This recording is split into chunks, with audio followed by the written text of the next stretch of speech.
Hello, everybody, and welcome to a very exciting installment of the Life Sciences Dreamin webinar series.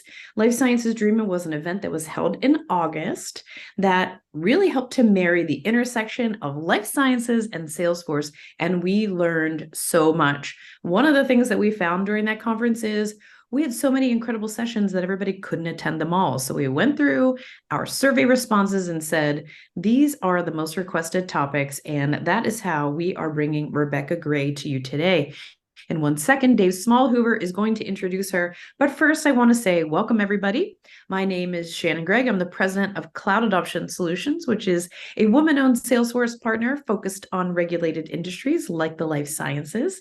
I'd love to thank the sponsors of the 2023 Life Sciences Dreamin series, which includes SDocs, Elements Cloud, Capstorm, Customer Times, Recipe Pro, Mind Matrix, Easy Protect by Adaptis, Salesforce, Steady State Media, Fido SEO, Wise Wolves, and Cloud Adoption Solutions. So without further ado, I'm going to hand it over to Dave Smallhoover. Please, everybody, this is live. We're here live. We're interactive. So if you've got questions, toss them in the Q&A. Rebecca's very, very good at picking those up, and we'll have time for you to ask even more at the end. So Dave, I'm going to hand it over to you. Hey everyone, it is my absolute pleasure to introduce Rebecca Gray to you. I met Rebecca this past summer and was immediately struck by her. She was a bright spot to anyone who knows her, and I admire her so much for what she brings to the community. Um, and so, just as Rebecca goes around making her community a bit better, so too is Capstorm making the Salesforce ecosystem better. And what could be better than security that comes with a great user experience? So with that, I hand it over to Rebecca. Thank you, David. So, David, when you said I struck you, did you mean I walked by you and smacked you with my big hair? Is that what you're talking about? No, it was the energy. You brought up the energy in the group, and I'll always remember that because I was a little guarded, and so it was good you helped me get me out of my shell at the conference. I appreciate that. Excellent. So I'm going to put Nutcracker, getting people out of my shell, of their shells on my resume. All right, welcome. Welcome to Driving Salesforce Value Without Compromising Security. This session is focused on how to maximize your investment in Salesforce while also protecting one of your business's most valuable assets, the data. As David said, I'm Rebecca. I have spent the past 7 years helping businesses, especially in the life sciences, FinServ, and PubSec communities, increase the value that they get from Salesforce, increasing the value of that investment, while also increasing the level of data security. Now, this is a Salesforce conversation today, so I'm going to assume that those of us that are here know how to control access for data inside Salesforce. First, you set org-wide defaults, like can data be viewed by everyone or just their owners? Then you have things like roles, sharing rules, etc. Now, we want this talk to be interesting, so we're not going to focus that much on the Salesforce side, but instead we'll spend our time leaning into what happens beyond Salesforce. But first, we're going to tell a story about what bad can look like for a Salesforce data enablement, and then we'll do a deeper dive into what good can look like for your teams. Increasing value, maintaining control. Let's go. Now, obviously, this tale of data management gone wrong is going to be done by your competitor because an organization like yours would never make these mistakes. Let's introduce our actors. First, we have our Salesforce admin. Hint, that's me. Have my firefighter hat on today because Salesforce admins are always putting out those fires. Next, we have our boss, fresh off the golf course and ready to give some instructions to his team. Next, we have our security architect. Oh, we don't have one. We're just going to figure this out. But in the corner, we also have our little cyber pirate. You don't know who this person is, but they are waiting for an opportunity to take your business's valuable data. So it's Friday afternoon. We have Christmas holidays coming up. in just a few days, but the boss is going to walk in the office and say, hey, admin, before you leave for the day, and here comes that list of requests. Our boss has acquired Tableau. They want you to set that up. Also, has added a backup solution for Salesforce. As the boss says, it's SaaS. It should only take you a few minutes, right? Can you do that before you leave? Take a deep breath. Our admin says, as our admins do, absolutely, sir. I will get on that right now. And one more thing. After you get those two things done, I did get a call from our VP of sales, and he really doesn't like that our salespeople have to actually enter their emails in Salesforce. So could you make them just show up? Admin sighs, takes a big drink of water and says, sure, I'll do it. And as our boss walks out the door, says, well, I'm heading home. Call me if you need anything. Oh, wait, I forgot. We hired this consulting company to fix our clunky quoting process. They start on Monday. Could you please give them a big full copy sandbox to work in or just somewhere they can do their work? Well, our admin wants to leave for the day. It is Friday afternoon after all. So we connect our Salesforce to our backup solution, admin credentials. Connect our Tableau implementation to Salesforce, admin credentials. Turned on Einstein email capture with a quick email to our reps, and created a login for our full copy sandbox, also admin credentials, passed it off to the consulting group. Problem solved. Out we go, though. Go. Does anybody see any issues here? Let's point out a couple obvious red flags. We trusted a lot of people. The data from our core Salesforce is now existing in our SaaS provider's backup. We didn't vet security. We didn't vet encryption. It's existing in Tableau. We have another copy of our data stored there. It's existing in a sandbox. We granted access. Now, if you're counting, we have Salesforce and 1, 2, 3 copies of all of our sensitive data that now are existing completely outside our control. Plus, we have Einstein email capture, where our emails are replicated to Salesforce, but off platform. So we can't query the data, we can't report on it, back it up, or redact it. Think GDPR.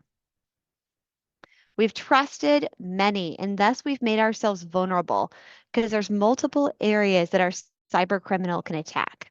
Now, we don't know who this cyber criminal is, but we know they're there. Like any organization, there's always someone that wants to steal your business's data. And we have done nothing to verify access. Now, we're going to redo this scenario, and here's our agenda for today. We're going to accomplish those same outcomes. We are going to add value to our business, but this time, we're going to tackle it from a security-first mindset.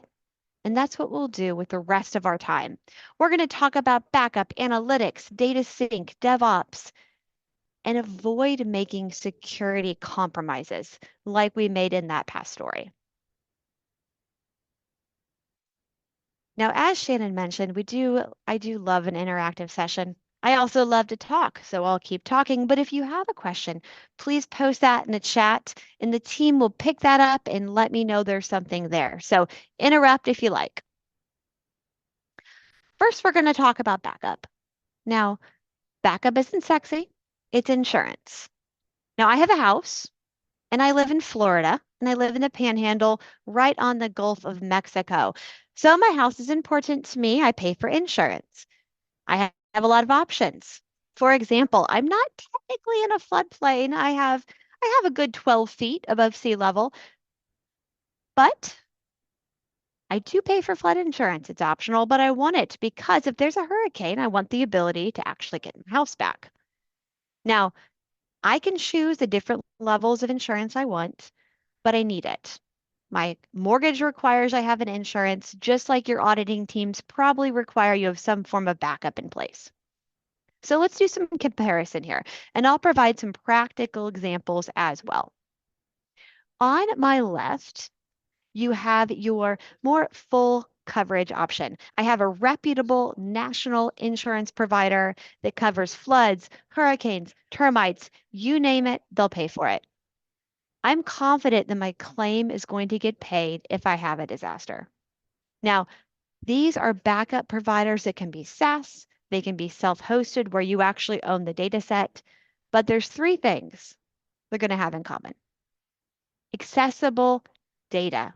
You are able to get to an actual copy of your data to validate that that backup is actually complete. Secondly, it's encrypted. Data in plain text is dangerous. Even if you have data in your own data center, you need to encrypt at least those sensitive fields. And finally, a validated restore. Now, just like insurance, it's great to write that insurance check. I don't feel good about it, but I need to. But I'm not really paying for insurance. What I'm paying for is that claim reimbursement. I'm writing my checks so that if I have a disaster, I get that big check and get my house back. If you have a backup that's not validated, well, you have no guarantee that that check will actually get written back to you if you need it. My company, Capstorm, is an example of a company that provides this type of backup. Now, you might be asking, how does this add value? Because this topic feels a little bit more like risk avoidance versus a true value add. But the power of having an accessible copy of your data off platform means not only do you have a backup, you also have a method for archival, potentially a staging area for analytics. We'll talk more about that in a minute. And more critically, you keep your job if you have a cyber attack, a data disaster, or a ransomware attack, because you have your data and you've proven that you can recover it. Now, let's pivot. Let's take a look at the approach that our example company took, the minimum coverage. This is my local insurer who only covers my little town of Santa Rosa Beach, and it might tick the box. My mortgage will be happy. Yes, I have insurance, but it's not going to add value. And even worse, this may increase my organizational risk because if I have a hurricane hit my house and it hits this entire regional area, my insurance company is not going to stay in business. They will not be able to pay my claim. These are backups where you have verifiable data or viewable data. Technically, I can see it, but I can't really verify that all my data is actually in the backup. I may be able to query a field here or there, look at a record, but you'll see this with a lot of SaaS providers that have these on-demand exports, but they're sending that data to Snowflake and S3 bucket, but those exports are pretty limited in scope. I can't say I have this many accounts in Salesforce and this many accounts in the database. Also, in the worst case scenario, you have a CSV export from Salesforce that's considered a backup. It's unencrypted and it's sitting on someone's laptop. It's a vulnerability and it's untested. The most common fallacy of the Salesforce backup world is that restore doesn't need to be vigorously tested. An untested, unvalidated backup is like driving a new Porsche with only collision coverage or buying a multi-million-dollar mansion on the beach and buying my insurance from Bob's Insurance that only covers my zip code. Since we've walked through how to increase security for backups, let's move on to our next topic. This is when we'll truly start adding value for our organization in the area of analytics. Looping back to that original story, we want to get Tableau connected to Salesforce. Now there's two key approaches. Either we take Salesforce, we connect it directly to Tableau with credentials, or we pass that data through a middle staging area first. This is similar to the philosophy you'll have to select anytime you want to leverage a non-Salesforce native analytics solution. Now, some of you might be thinking, why would you use anything other than Salesforce?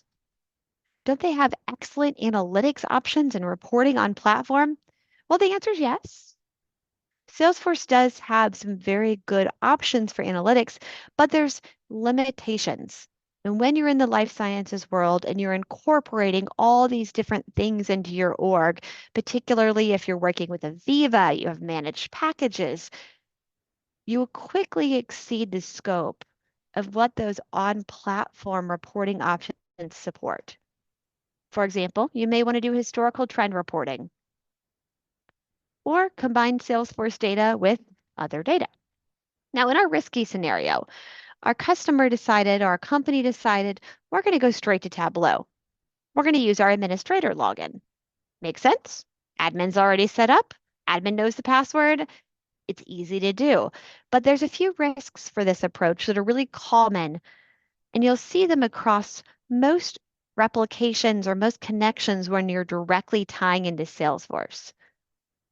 First problem, we're going to be replicating sensitive data because our administrator credentials have wide sweeping view access into our org. We don't necessarily have data masking when we're an administrator. So we're pulling in data into our analytics platform, and the users in that analytics platform can see data that they really wouldn't typically see. And we also have an access issue. So we take our Salesforce data, we put it in Tableau, connect them together. Now we have to reconfigure all the visibility setup that we have in Salesforce, all of those org-wide defaults, roles, sharing rules. That's the Salesforce language, but we have to set that up again. This time, we have to set it up in Tableau. Now, I don't know about you, but if I have to maintain something to be the same in more than 2 spots, eventually I'm going to miss something. This is tedious, hard to validate, and it's near impossible to keep in step indefinitely. Using a staging area, like a database, adds control and it limits your access because you can use things like views, field level encryption, and gain control over who has access to what data. Now our data sync scenario, our third thing that we had to do on Friday, get our backup connected to Tableau and get those emails synced into Salesforce. This is more of a one-way sync than a true bidirectional, but there's similar considerations anytime you hook a system into Salesforce. Now, I introduced Einstein for one core reason, which is data storage. We're going to take a quick peek at the Einstein email capture architecture, which is going to reveal some of those security vulnerabilities that you can choose to accept, or you can choose to tackle from a different approach. Now, this is Einstein's back-end architecture, pulled it directly from Salesforce.com. Data flows into an S3 bucket owned by Salesforce. Highlight that here so we can all take a peek at it. Now this data storage is owned by Salesforce, and you don't have access to it. So you can't query it, can't report on it. If you get a request to forget someone, so forget a customer, forget a patient, you are fully dependent on Salesforce, and it puts you in a position where you can't necessarily prove that that deletion actually occurred. Well, not 100% true, because all of your Einstein activity capture data is deleted, because your retention is only 6 months by default, or 24 months if you have that paid version. After the data retention period is passed, that data is removed from the system permanently.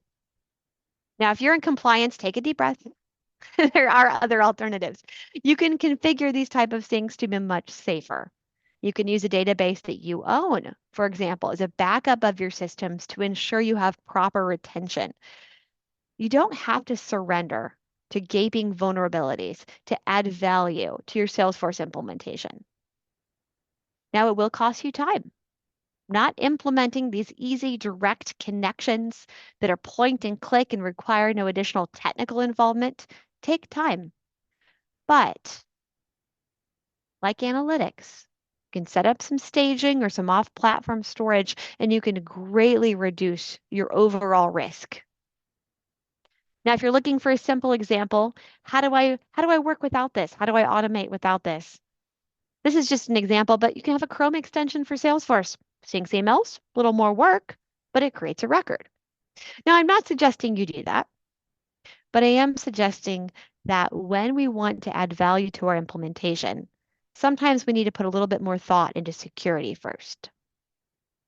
Now, our next step is to address that fourth problem. If anyone was listening, it was our last thing.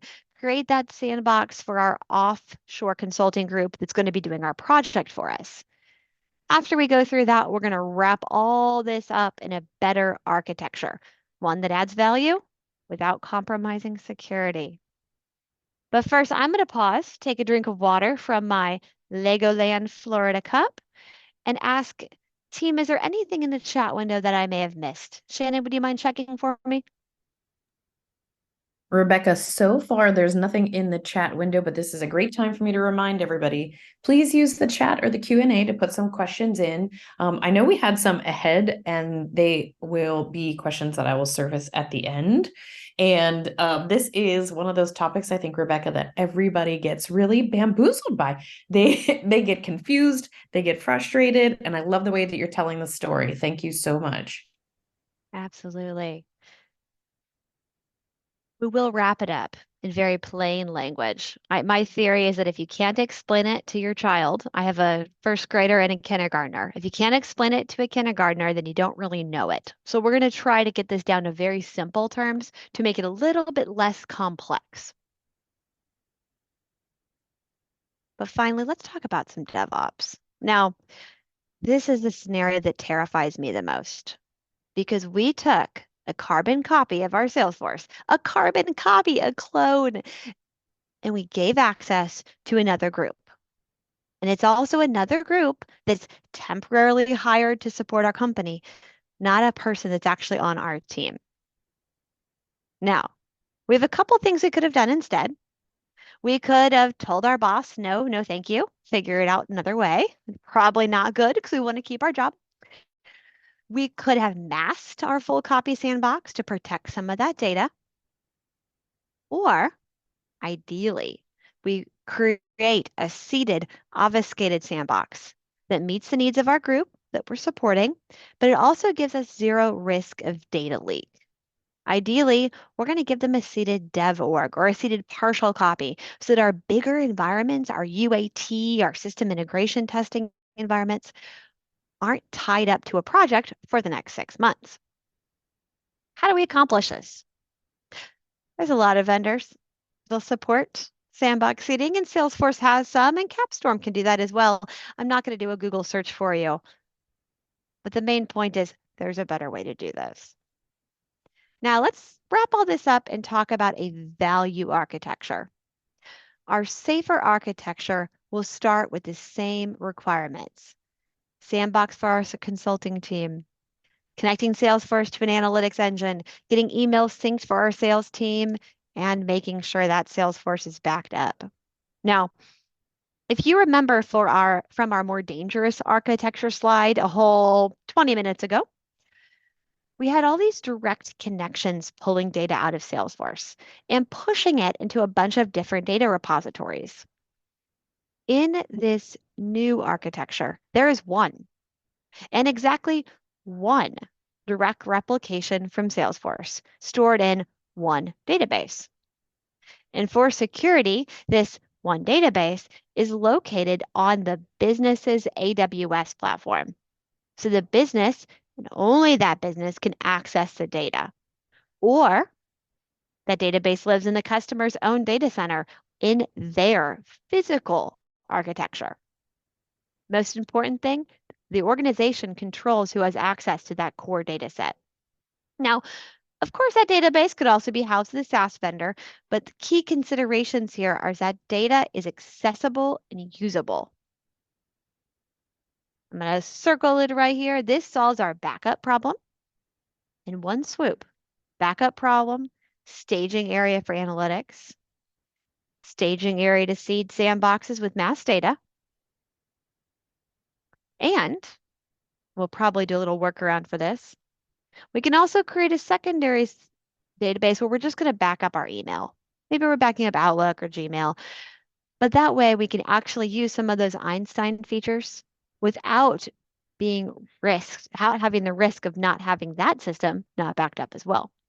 The database here is our secret. It's the core of data protection. It's one place where we have a copy of our data, not 6, not 7, not 3, but 1. Now, before we wrap up with a little bit of Q&A, I'm going to run through one more approach. And this is the capstone method. We're going to add another layer of restriction to tighten our control. Once again, restricting access, controlling risk, but also adding value. And it's a tiny change. Did anybody catch it? That's right, I added a lock. Tiny little lock on here.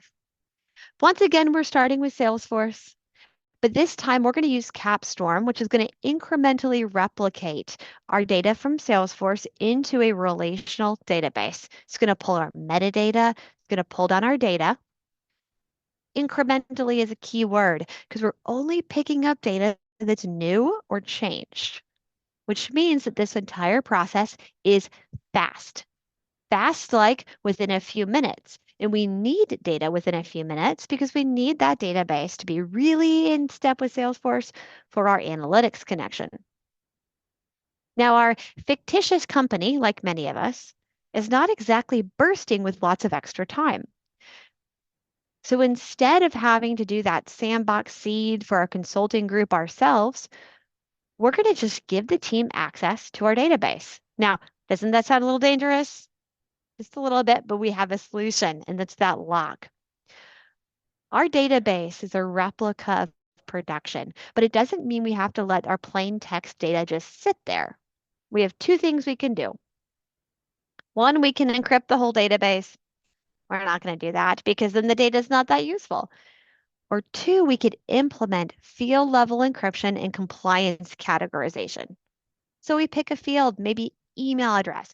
We encrypt the field, we put it in our PII bucket, and then we encrypt last name.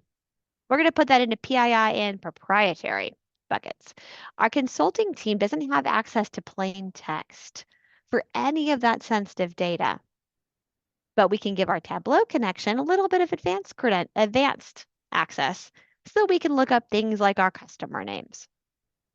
Something that Capstorm provides is the ability to mirror those Salesforce Shield encrypted fields and implement that in a database of your choosing so that you have end-to-end encryption without having to go back and do lots of manual security tweaks as your Salesforce evolves over time.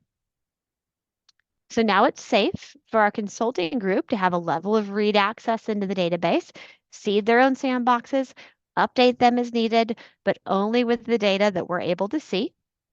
Our production recovery team, they can get to everything. They have to. Salesforce goes down or breaks. Goes down is a little scary. Salesforce breaks. We corrupted it. We broke it. We can go in and fix that because we have access to the data. And our Tableau integration is also connecting to that same database with its own assigned credentials that controls what that integration is able to access. We have no places our data sits without encryption. We have simple ways to verify access because we own the primary data storage. And that final piece of the puzzle, our email system, I'm talking about Capstorm right now. We're a Salesforce only company, so we're not going to touch that for you. But there's a lot of companies that can back up your emails. Put them in a separate database so you can also use that Einstein Analytics. So what do? We established a foundation to drive business value with our own CRM data by starting with a database that we control.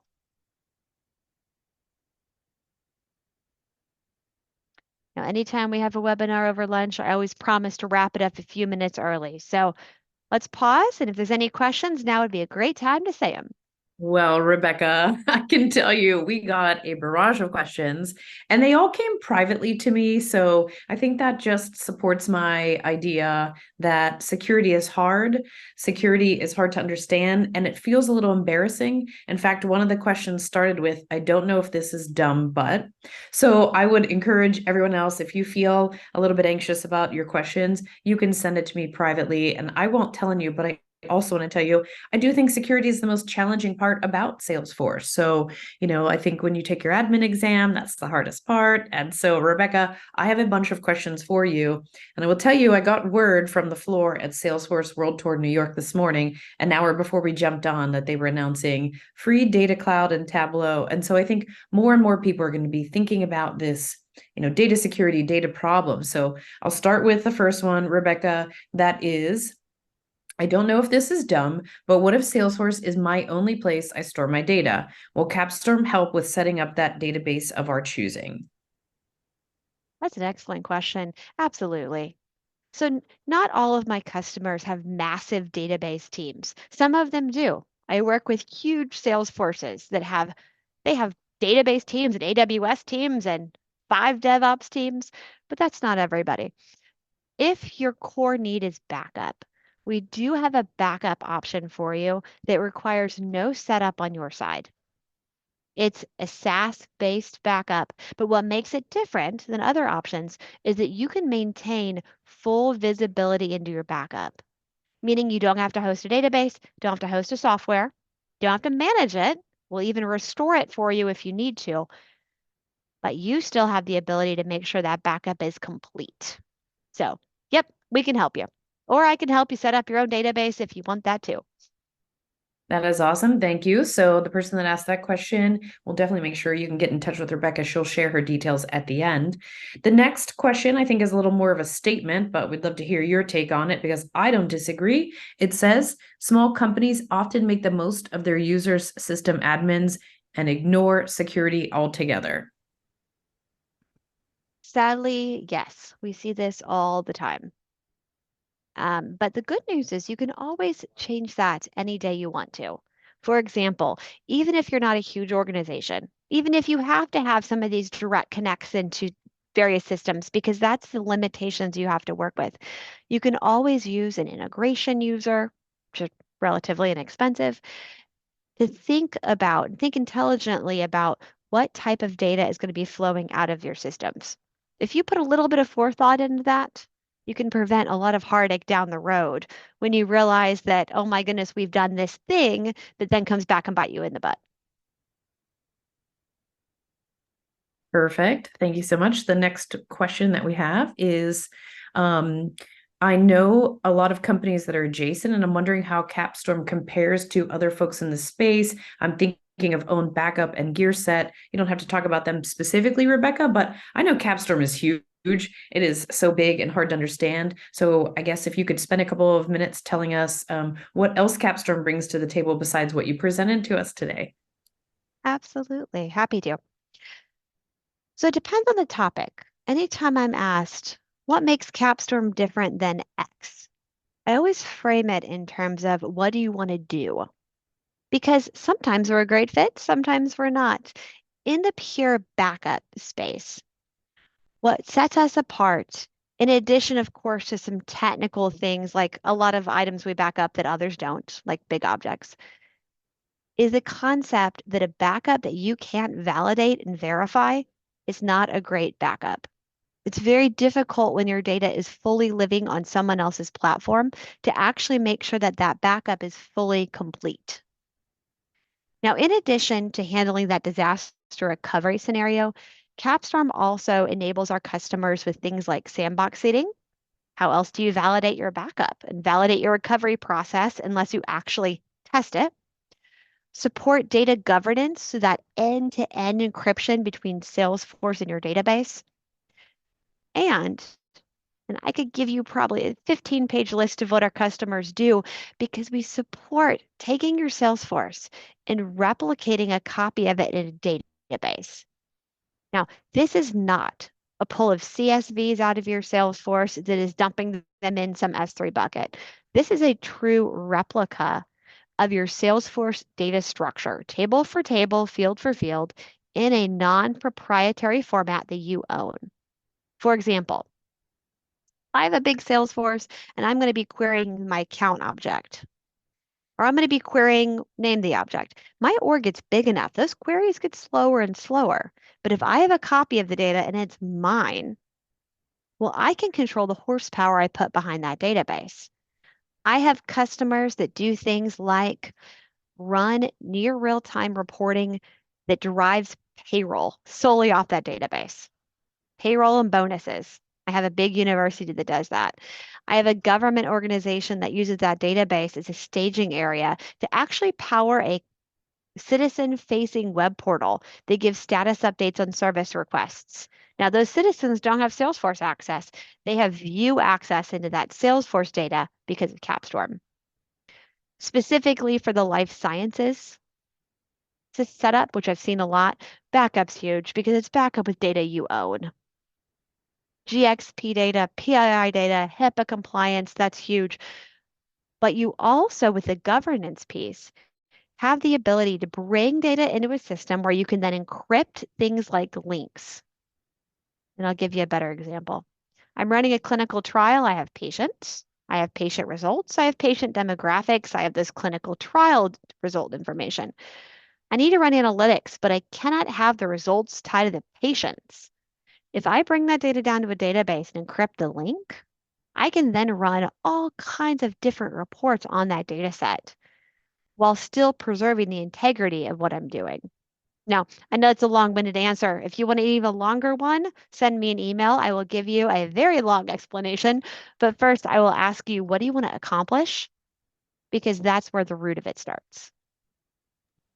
That's incredible, Rebecca. Of course, my brain was like, whoa, there's so many things that I think a lot of people will want to ask. That's exciting. I have another one that is, I'd love to know what costs are associated to security risks, or how does that drive ROI for Capstorm users? Absolutely. That kind of question comes up a lot when you talk about backup, because when you're writing an insurance check, it's really hard to convince your boss you need insurance. It's a lot easier to convince them you need insurance if you had a big tree limb fall on your house and say, now we need insurance, AKA we had a data breach. We probably should have done something about this. But if you're wanting to implement a solution like Capstorm that can support a fairly wide range of things, usually the ROI can be found in looking at how could I be adding business value with my Salesforce implementation if I had my data doing X? X could be integration. X could be archival. It's a huge thing.